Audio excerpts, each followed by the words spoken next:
మహిమ కలుగులు గాక. చాలా మంది ఫోన్ చేసినట్లేరు, మాట్లాడుతున్నారు. దేవునికి స్తోత్రం. చేతులు తెచ్చుకున్నారు. హల్లెలూయా, హల్లెలూయా. నేటి వరకు మనల్ని సజీవుల సంఖ్యలో ఉంచినట్టి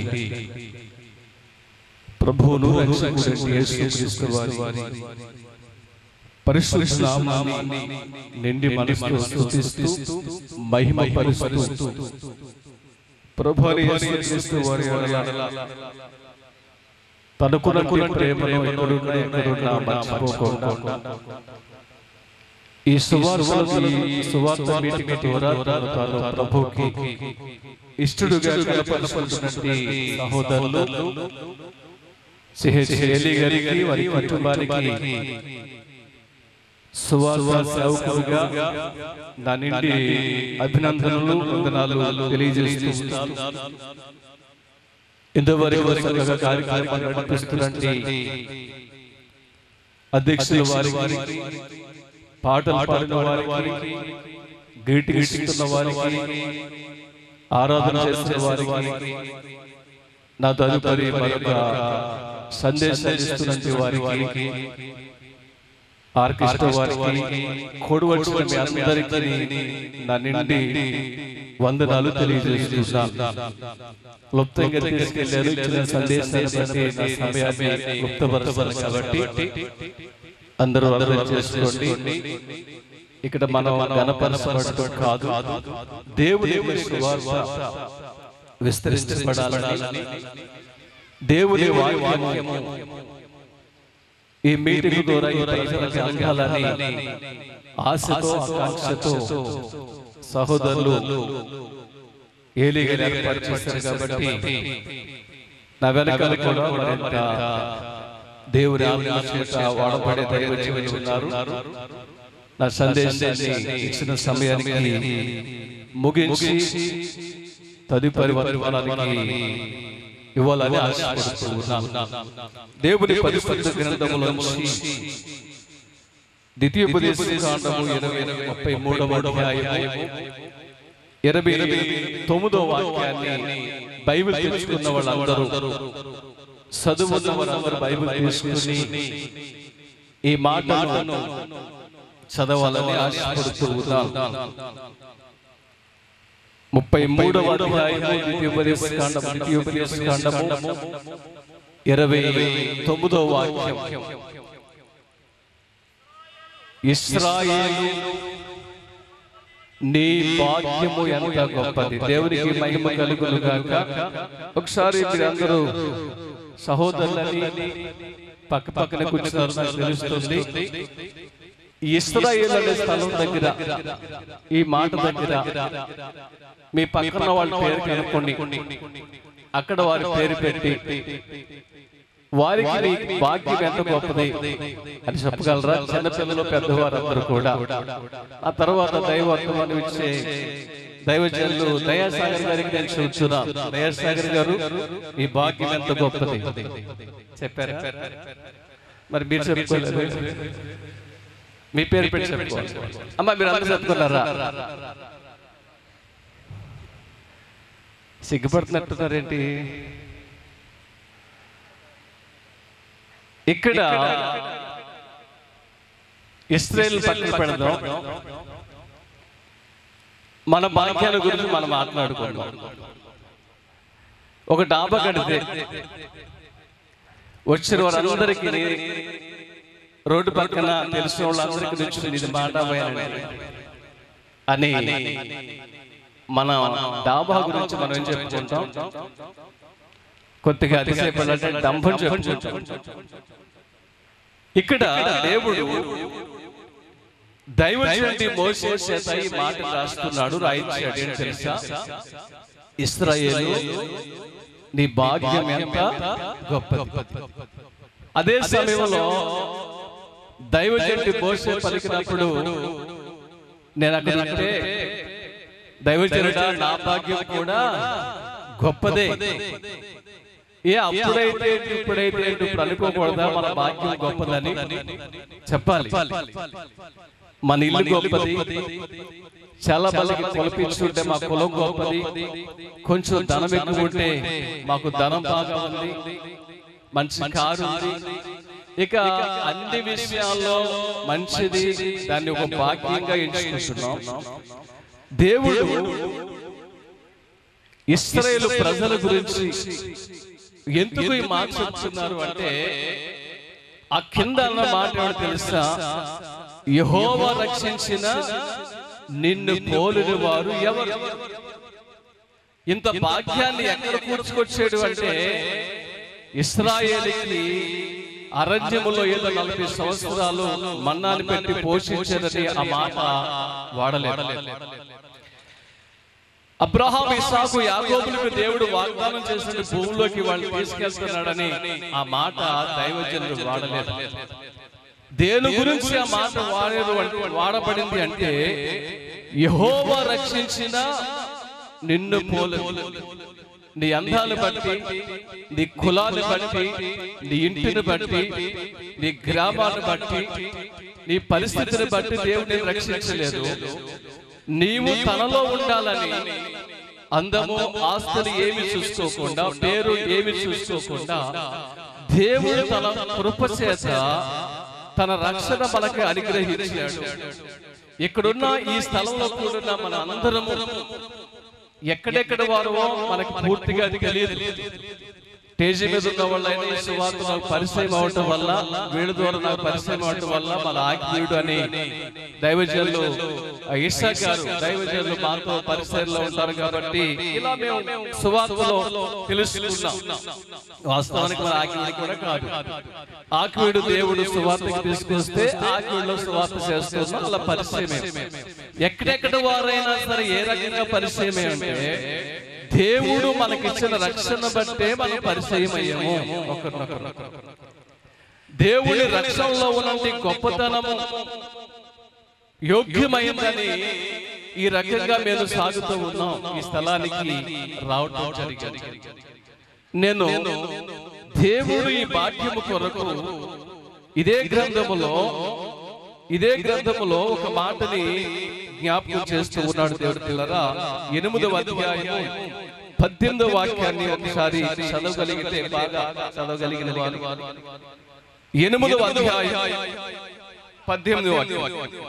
కాగా మీ దేవుడైన యెహోవాను జ్ఞాపకము చేసుకున్న వలన, ఎలాగనగా తాను మీ పితరులతో ప్రమాణం చేసిన తన నిబంధనను నేటి వల్లే స్థాపింపవల్లని. చూడండి, ఇక్కడ మీరు భాగ్యము సంపాదించుకున్నటకే మీకు సామర్థ్యము కలగచేవాడు దేవుడే. ఇక్కడ ఏమంటాడంటే, మీ పితరులకు దేవుడు వాగ్దానం చేశాడు. ఏమని వాగ్దానం చేశాడంటే, మీరు భాగ్యము సంపాదించుకున్నటకే మీకు సామర్థ్యము కలగజేయవాడు ఆయనే. ఈరోజు డబ్బును సంపాదించుకోవడానికి ఇలాంటి భాగ్యాలు అవసరం లేదు.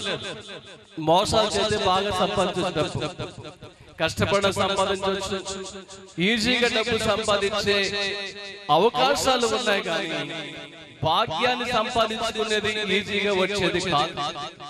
చెప్పారు కదా, ఇశ్రాయేలు అనే పేరు దగ్గర మనం పెట్టుకుంటే, మనం రక్షించబడితే ఖచ్చితంగా మనం ఏమంటాం తెలిసే, నా భాగ్యము డబ్బున్నా లేకపోయినా, ఆస్తున్నా లేకపోయినా, అందమున్నా లేకపోయినా, మనిషి కులమున్నా లేకపోయినా, నా భాగ్యం గొప్పది. ఎందుకు తెలుసా? ఇది నా తల్లిదండ్రులు ఇచ్చింది కాదు, ఇది నా కుటుంబస్తులు ఇచ్చింది కాదు, డబ్బు వల్ల వచ్చింది కాదు. స్వయముగా దేవుడే పూనుకుని ఈ భాగ్యాన్ని నాకు ఇచ్చాడు. అల్లిపోయిన నేను నశించి నరకానికి వెళ్ళడానికి ఇష్టం లేని దేవుడు రక్షించుకోవడానికి ఆ పరమను విడిచి భూమి మీదకి వచ్చాడు. ఆ వచ్చిన రక్షణ సువార్తని అందుకుని అనేకులు అన్నిటిల కంటే రక్షణ భాగ్యం గొప్పదని, ఆ భాగ్యము కంటే సువార్త భాగ్యము గొప్పదని, ఇక్కడ లేనప్పటికీ కూడా ఈ ప్రాంతానికి సువార్త అందించబడాలని కొన్ని నెలల క్రితమే ఈ మీటింగ్ డేట్ ఏర్పాటు చేసి అనేక మంది దైవజనులకి అది చక్కగా పంపిస్తూ మీటింగ్ కొరకు ప్రార్థన చేయండి, మీటింగ్ లో మీరు కూడా పాలు భాగస్తులు కండి, ప్రభు సువార్తలో మీరు కూడా సహకారిగా ఉండమని మనకి శరీరంగా దూరంగా ఉన్నప్పటికీ కూడా మనతో తన మనస్సు కలిపి ఈ సువార్త కూడికను జరిగించడానికి ఏలీ గారు చక్కగా పూనుకున్నారు. వారి సత్యమని కూడా అలాగే వారి తల్లిదండ్రులు వారి బంధువులు అందరూ పూనుకుని ఈ రకంగా ఈ సువార్తని సభను జరిగించడానికి దేవుని పిల్లలారా, దేవుని వాక్యంలో యేసు ప్రభువారు ఒక ఉపమానం చెబుతూ ఒక మాట చెప్పారు. భూమి మీద ఒక వ్యక్తి తన పాపాన్ని విడిచి భూమి మీద రక్షణ పొంది మారు మనసు పొందితే పరలోకమందు దూతలతో దేవుడు సంతోషిస్తానని లోకాసు వార్త 15వ అధ్యాయంలో రాశారు. ఈ రాత్రి మన బట్టి ఎవరో సంతోషపెట్టాలని, ఎవరిని బట్టో మనం సంతోషపడాలని ఎంతో ఆశపడతాం కదా.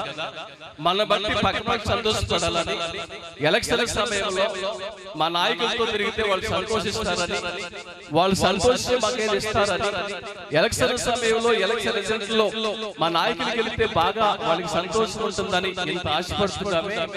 అసలు దేవుని సంతోష పెట్టే ఆలోచన ఎప్పుడైనా నీకు వచ్చిందా? ఒక మాట జ్ఞాపకం చేస్తూ ఉన్నాం. దేవుని బిడ్డలమైన మనము పరలోకంలో సంతోషం కలిగినట్లుగా మన ప్రవృత్తి ఉండాలి, మన రక్షణ సాక్షి ఉండాలి. అలాగే అనేకుల రక్షణలోకి నడిపించడానికి పూనుకోవాలి. 2 భాగ్యముల గురించి చెప్పేసి నా సమయానికి ముగించి మౌతు వెనకలాంటి దైవజనులకు ఇవ్వడానికి ఇష్టపడుతూ ఉన్నా. 2 విషయాలు చెప్తాను, నేను ఎక్కువ చెప్పను. దేవుని పిల్లరా, ఈ 2 విషయాల్లో మీకు తెలియాలంటే ఈ 2 విషయాల్లో బాధ్యత కలిగి ఉండాలి. ఏం కలిగి ఉండాలి చెప్పాలి.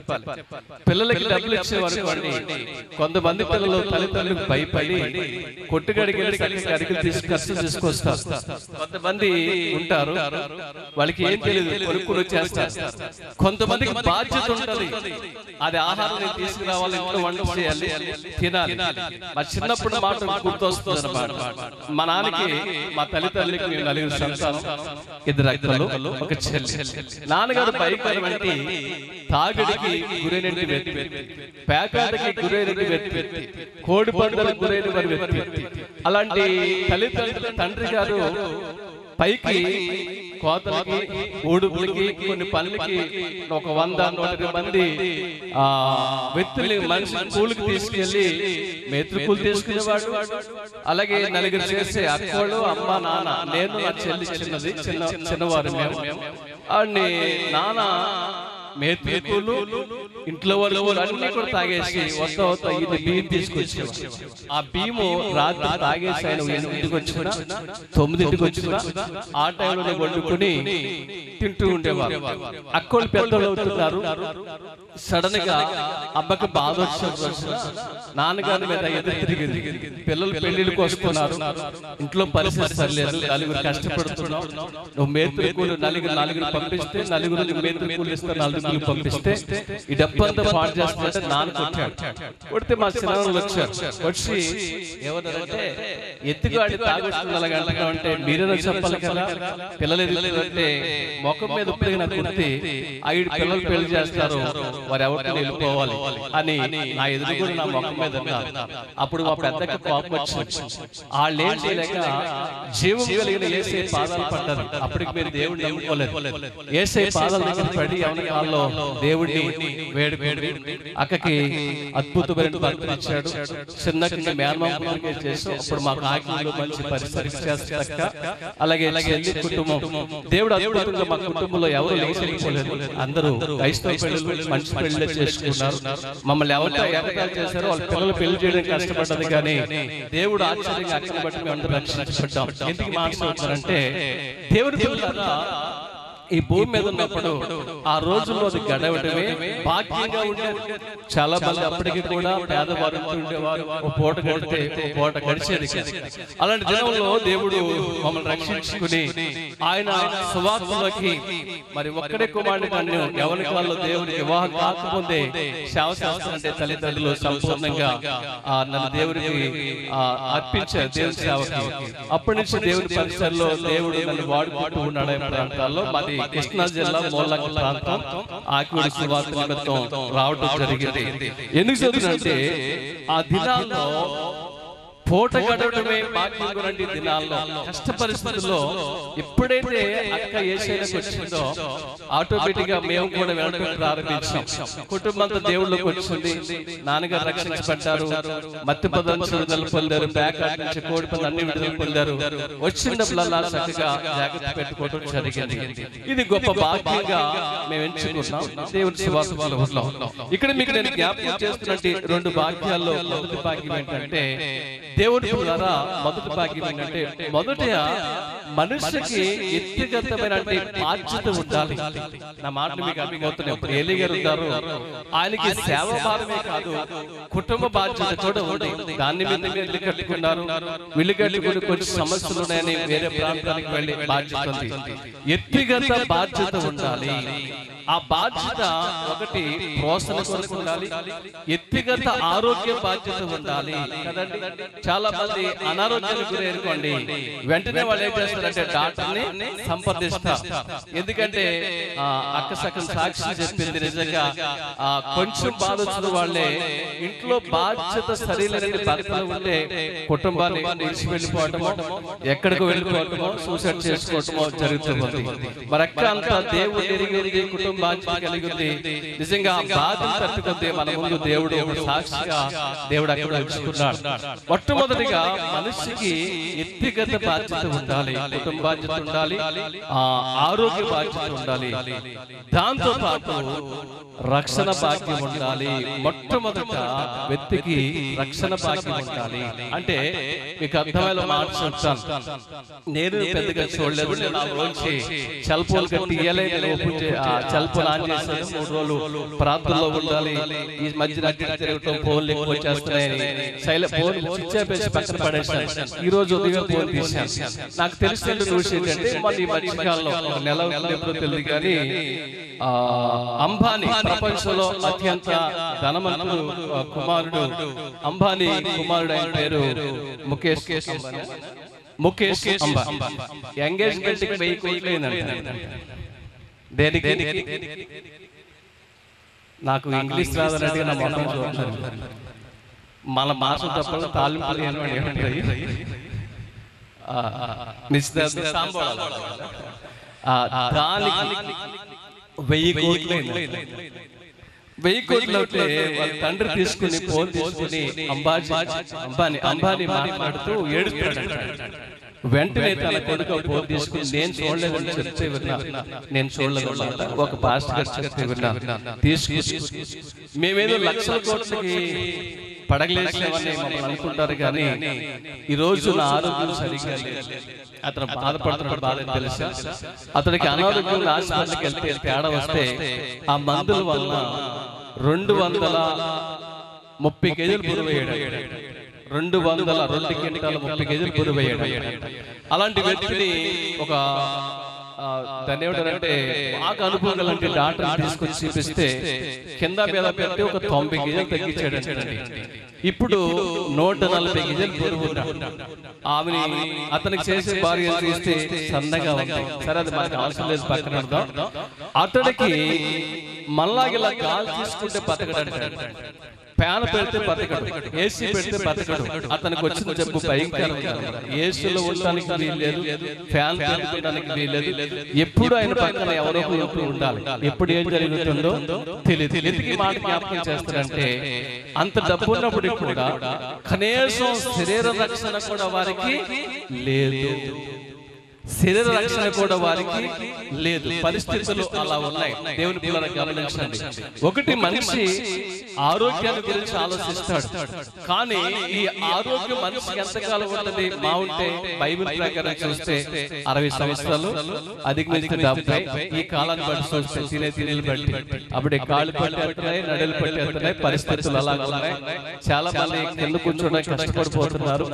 దేవుని పిల్లలారా, అలాంటి దినాల్లో మనం జీవిస్తూ ఉన్నాం. అక్కన్నట్టు దైవజనులు ఆరాధన చేస్తున్నప్పుడు ఈ భౌతికమైన జీవితం ఎంతకాలం ఉండదు తెలియదు, కానీ మన ఆత్మ దేవుడి దగ్గర యుగయుగాలు జీవించాలి. దేవునికి స్తోత్రం చెబుతాం. ఎంతమంది అది సంతోషంతో ఒప్పుకుంటున్నారు? మన ఆత్మ దేవుడి దగ్గర యుగయుగాలు ఉండాలి.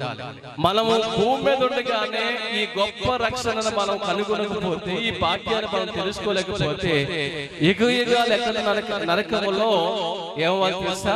కాల్చబడుతుంటాం. దేవుని పిల్లరా, భూమి మీద ఉండగానే దేవుడు అవకాశం నీకే ఇచ్చాడు. ఒకటి, వ్యక్తిగత సాక్ష్యం ఉండాలి, వ్యక్తిగత రక్షణ అనుభవం ఉండాలి. అలాగే రెండుగా చూస్తే వ్యక్తిగత బాధ్యత నుండి వ్యక్తికి, అలాగే దేవుని పిల్లలను చూస్తే కుటుంబ బాధ్యత కూడా ఉంటుంది. మీరు అర్థం చేసుకోండి. వ్యక్తిగత బాధ్యత ఎవరైతే ఉంటుందో వారి కుటుంబ బాధ్యత కూడా ఉంటుంది. వ్యక్తిగతంగా ఎవరైతే రక్షించబడి రక్షణ భాగ్యాన్ని కలిగి ఉన్నారో, ఆ రక్షణ ధన్యతను ఆ భాగ్యంలో ఉన్నారో, వారికి కుటుంబ రక్షణ భాగ్యం కూడా ఉంటుంది. ఉంటుందంటారా? ఖచ్చితంగా ఉంటుంది. దేవుని పిల్లరా, చాలా మంది చెప్తారు, దేవుని పిల్లరా చక్కని సాక్ష్యాలు చెప్తూ ఉంటారు. ఈ మధ్యకాలంలో నేను విన్నా, ఒక ఆమె దేవుడు నమ్ముతుంది. వాళ్ళు ఇంట్లో వాళ్ళందరూ కలిసి ఏం చేస్తారంటే మరింత భయంకరమైన విగ్రహాలకు ఇచ్చి ఆ ఇంట్లో వాళ్ళు పెళ్లి చేశారు. ఆ ఇంట్లో వాళ్ళు భయంకరమైన వ్యక్తులు అన్నమాట. అతను చేసుకున్నట్టు అతను బాగా బిజినెస్ బాగా చేస్తాడు, డబ్బులు బాగా సంపాదిస్తాడు. అలాంటి వ్యక్తికి చేశారు. ఎక్కడైనా ఇంట్లో బైబిల్ కనిపించిన, ఎక్కడైనా ఆ ఇంట్లో ప్రార్థన చేసింది కనిపించిన కిరసకాలు వేసి తగలు పెడతారు అనమాట. అలాంటి ఇంట్లోకి ఆమె వెళ్ళింది. యవన కాలంలో దేవుడికి వచ్చినట్టు ఆమెకి ప్రార్థన చేసుకోవడం అంటే, బైబిల్ చదవడం చాలా ఇష్టం. అప్పుడప్పుడు అలా ఆయన ఎప్పుడైనా ఏదైనా దేశాలకి, వేరే ప్రాంతాలకు వెళ్ళినప్పుడు అవేం చేసిందంటే, వారు స్నేహితుడింటికి వెళ్ళి ఆ స్నేహితులతో కలిసి ఎవరు కనిపించుకుని ఒక మందిరానికి వెళ్ళి ఒక మూల కూర్చుని వాక్యం వేసి ప్రార్థన చేసుకుని వచ్చేస్తారు. ఇలా కొంతకాలం జరిగిన తర్వాత దేవుని పిల్లరా, ఈ బిజినెస్ లో కొంచెం తేడా వచ్చి అలసటతో, కోపంతో, ఆవేశంతో ఆఫీస్ నుంచి బయటకు వచ్చాడు కార్యస్కూడి. అలా బయటకు రోడ్డు వెళ్తా ఒక చెట్టు ఉన్న కాడ చెట్టు కింద కారు ఆపి ప్రశాంతంగా సేపు గాలి పీల్చుకుందాం అని చెప్పి అక్కడ నుంచున్నోడికి దూర ప్రాంతంలో మైక్ నుంచి దేవుని వాక్యం పడుతుంది. ఆ వాక్యాన్ని ఆ చెట్టు కింద ఉండి అలా వింటూ ఉన్నాడు. అలా వింటూ ఉన్నప్పుడు ఆయనకి చాలా ప్రశాంతత కలిగింది, నెమ్మది వచ్చింది. నెమ్మది వచ్చిన తర్వాత అనుకున్నాడు, నేను ఎలాంటి మాట లేకపోవటమే కదా, ఇలాంటి మాట లేకపోవడం వల్లే కదా నేను బిజినెస్ అని ఇంటికి అందరికీ దూరం అవుతున్నాను, కుటుంబానికి దూరం అవుతున్నాను, ఏదో గొప్పగా సంపాదిస్తున్నాను అనుకుంటున్నాను, కానీ అందులో నాకు నెమ్మది లేదు అని ఆలోచించుకుంటూ వెంటనే ఇంటికి వెళ్ళాడు. ఇంటికి వెళ్ళి కొంచెం బాధగా ఉండి భర్తను చూసి దగ్గరికి వచ్చి, ఏంటంటే ఎలా కొన్నారు అంటే, ఏమి లేదు, బిజినెస్ లో తేడా వచ్చింది, కొంచెం అలసటగా వచ్చాను, చాలా కోపంతో వచ్చాను, అయితే నేను కోపం తగ్గించుకున్నాను, నాకు నెమ్మది వచ్చింది. ఎలాగండి అడిగితే, ఏమి లేదు, అర్థం చెట్టు కింద నిలబడ్డాను, గాలేస్తుంది కదా అని కారులో వేసి కంటే చెట్టు కింద గాలి బాగుందని లోపల ఎవరో వాక్యం చెప్తారు. ఆ వాక్యం ఏదో నా గురించి చెప్తున్నారు, అది ఏదో నా గురించి వస్తుంది అనిపించింది. ఆ మాటలు నాలుగు వస్తే నాకు నెమ్మది వచ్చింది, ఎందుకో చర్చికి వెళ్ళాలనిపిస్తున్నాను. అమ్మమ్మాయి మాట ఇంట్లో ఊరుకుంటారా ఏంటంటే ఉంది, బయట ఏమంటుంది, సర్లే ఊరుకోండి. ఈ ఇంట్లో వాళ్ళు తెలిసినట్టుగా చర్చికి వెళ్తాం. ఇంట్లో చెప్పి వెళ్తారంటే ఎక్కడనో చర్చికి వెళ్దామంటే కొంచెం పాలలో కనిపించి సరేనండి మీరు అంటున్నారు కదా వెళ్దాం అని చెప్పి ఆమె ఏ చర్చికి అయితే వెళ్తుందో, ఏ ఫ్రెండ్ ఇంటికి చర్చికి వెళ్తుందో ఆ ఫ్రెండ్ ఇంటికి తీసుకెళ్ళి మా ఫ్రెండ్ అండి బాగా ప్రార్థనకి వెళ్తుందంటే ఆమె ప్రైవేట్ చెప్పింది నీకు తెలియదు కదా ఏదో రకంగా చర్చికి వెళ్ళినప్పుడు అందరూ వెంట చూస్తూ ఉన్నారు. ఏంటి ఎప్పుడు ఒక మనిషి వచ్చి అలా మూల కూర్చొని వెళ్ళిపోయేది, ఇప్పుడు ఏంటి అలాగా వస్తుంది? దేవుని పిల్లలరా ఒక మాట చెప్తాను, ఊరికే భక్తి మారిపోయాడు. చెప్పండి, మనసులో ప్రార్థన ఉంది, మనసులో వాక్య ధ్యానము. కోటేశ్వరులు ఇంటికి వెళ్ళినప్పటికీ కూడా ఆ కోట్ల ఆస్తి ఆమెకి రక్షణ ఇవ్వలేదు, ఆ కోట్ల ఆస్తి వారి కుటుంబానికి నెమ్మది ఇవ్వలేదు. దేవుని యొక్క ప్రసన్నత.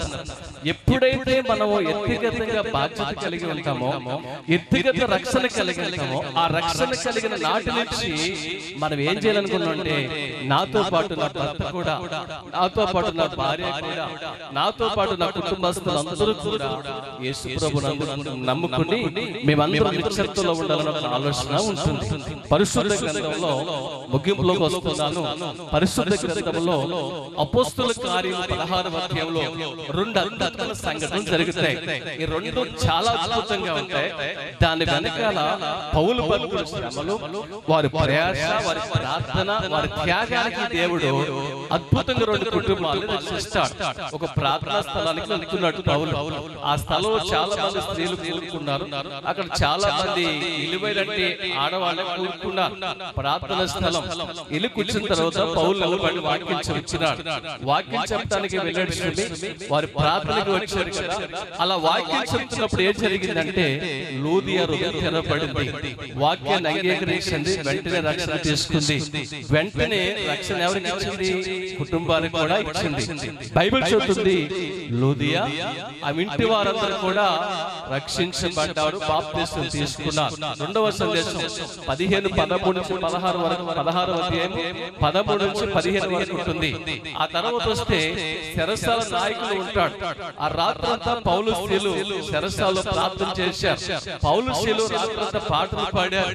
అద్భుతమైన మెరుకులు జరిగింది. పారిపోవడానికి అవకాశం వచ్చింది. వారితో పాటు శిక్ష పడిన వాళ్ళు ఖైదీలు ఉన్నారు. అందరూ పారిపోయేందుకు చెరసాల నాయకుడు కత్తి తీసుకుని చూసుకోబోతున్నాడు. పౌలు వాళ్ళందరూ వాక్యాన్ని బట్టి బంధించాడు. వారందరూ బంధకాలు ఇడిగిపోయి శిక్ష పోయింది, పాపం పోయింది. ఎన్నిసార్లు చెరసాల పెట్టి కొట్టినా మారిన వారు ఒక్క వర్తమానానికి పారిపోయారు. అందరూ అక్కడే ఉన్నారు, ఎవరు బయటికి వెళ్ళా. పౌలు ప్రార్థన, పౌలు వర్తమానం, పౌలు యొక్క పాటలు వారిని పట్టుకుంది. పగిలింది, ఇరిగింది, బంధకాలు కాదు, వాళ్ళ ఉన్నటువంటి పాప నైతికంగా తొలగిపోయింది. వెంట నిలబడిన తర్వాత అందరూ చూశాడు. చెరసాల నాయకుడు అయినారా రక్షణ పొందడానికి అన్నాడు. యేసుక్రీస్తుని విశ్వాసం ఇంటికి తీసుకెళ్లాడు. వారితో పాటు ఏం చేశారు? చెరసాల నాయకుడి కుటుంబం అంతా కూడా చెప్పండి ఏమైంది? రక్షణ పొందింది. నేనంటాను ఈ రోజు నువ్వు రక్షించబడ్డావా? నువ్వు రక్షించబడకుండా ఆ పేరు పక్కన నీ పేరు పెట్టుకుని భాగ్యవంతురాలనుకోవద్దు. భాగ్యలక్ష్మి కొంతమంది నా చెల్లి పేరు కూడా అదే పేరు. తప్పుగా అర్థం చేసుకోవద్దు. పేరులో గొప్పతనం ఉండదు, రక్షణలో గొప్పతనం ఉంటుంది. అర్థమవుతుందా? రక్షణ కలిగిన వారు రక్షణ ఇచ్చండి.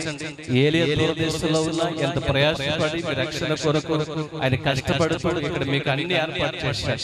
ఏమంటే ఇక్కడికి వచ్చినప్పుడు చాలా తక్కువగా ఉన్నారు. ఎంత ప్రయాసపడుతున్న ఏలియా చూసాం. ఆ ప్రయాస అందరూ వచ్చి వెళ్ళిపోతే సుఖం లేదు. మీరు ఇంటి వారు కూడా రక్షణ పొందాలని, రక్షణ నిర్లక్ష్యం చేయొద్దు. ఇంత గొప్ప రక్షణ నిర్లక్ష్యం చేస్తే ఆ రోజు మనం తప్పించుకోలేం. కాబట్టి అనుకూల సమయం ఇదే, అనుకూల సమయం అనుకోండి. నిర్లక్ష్యం చేయొద్దు. దేవుని రక్షణలోకి వెళ్ళండి. మీ కుటుంబాలందరూ, మనమందరం ఎక్కడ కనిపించడం కాదు. దైవజనులు గారి సేవ దినాల్లో ఒక మాట చెప్పారంట. కొన్ని లక్షల మంది వచ్చారు, నేను ప్రభువుని పిలుచుకుని వెళ్ళిపోతున్నాను, ఎక్కడ కాదు మిమ్మల్ని పరలోకంలో చూడాలనుకున్నాను అని అంటాడు. మరి మీరందరూ కూడా పరలోకానికి వెళ్ళాలి, మాతో మీరందరూ పరలోకం ఉండాలని దేవుని సేవకులుగా కోరుకుంటూ ఈ మాట దేవుడు మన దీవించి ఫలింపచేయును గాక.